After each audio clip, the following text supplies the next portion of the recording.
Magandang hapon po sa inyong lahat. This afternoon, I'm going to talk about two of my most favorite topics in the world. Cyberspace and myself. Psychology. Because I am psychology. The main idea that I'd like to talk about is that psychology plays a crucial role in describing, explaining, and predicting human experiences in cyberspace. So let's start with cyberspace. Cyberspace is a term coined by William Gibson in 1984 in his novel Neuromancer. He gave a very long description of cyberspace, but what struck me the most is that he described it as consensual hallucination. Hallucination is something that we talk about in psychology. We describe it as an altered state of consciousness.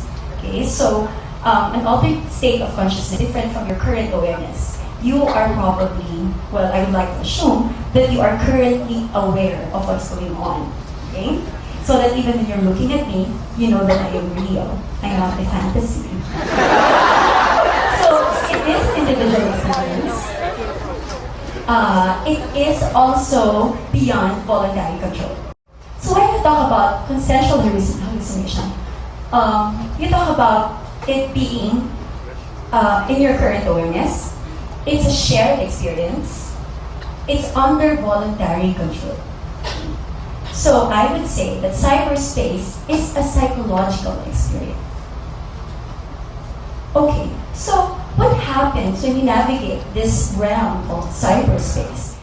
We communicate in a particular way in cyberspace, and it's often characterized by, among others, the following. So we use emoticons. You're probably familiar with those emoticons. We use punctuation marks in capital letters. We use paralinguistic markers. We deliberately misspell words.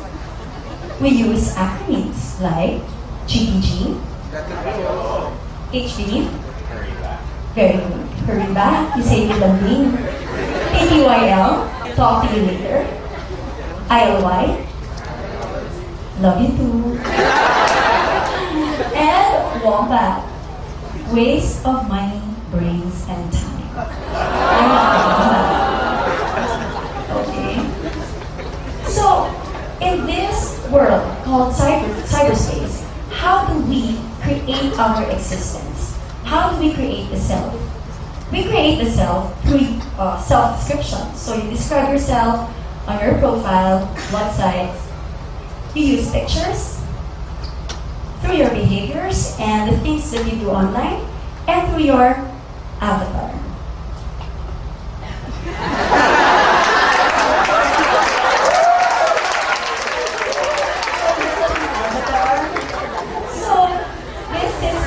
Online. Nag-prepare ko talaga ako. So the question is the self online similar to the self in person? Do we lie when we go online? Research would show that people who go online to maintain relationships do not necessarily lie. Okay? But we engage in selective self-presentation because we would like to show a socially desirable self. Okay? And what happens is that the self online becomes a little bit more attractive and exciting than the self in person. And then we meet people online. Okay?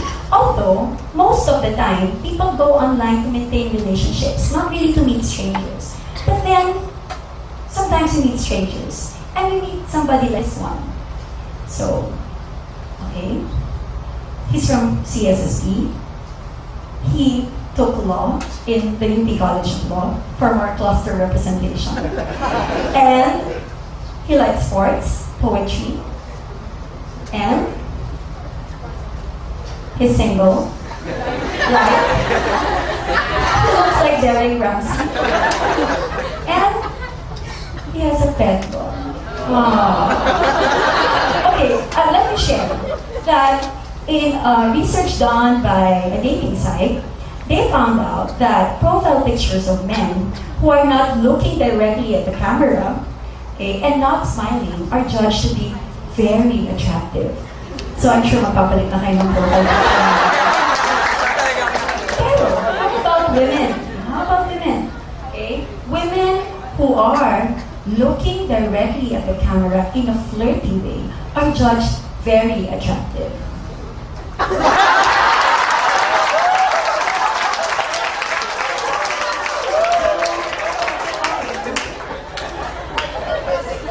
So how do we process How do you process information online?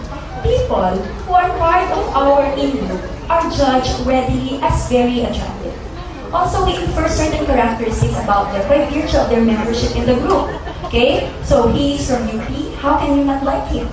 Okay? And because he's from UP, you must show that he's pro-RH. Okay?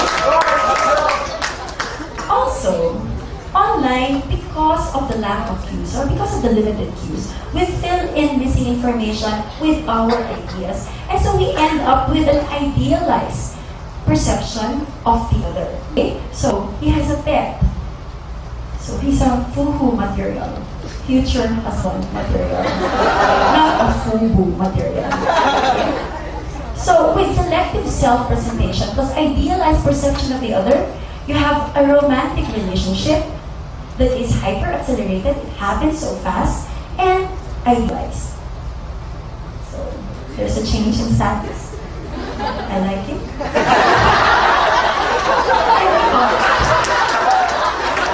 Is this relationship real? So when we're talking about feelings, I would say that the feeling online is as genuine and as real as the feelings that we have when we engage in relationships in person.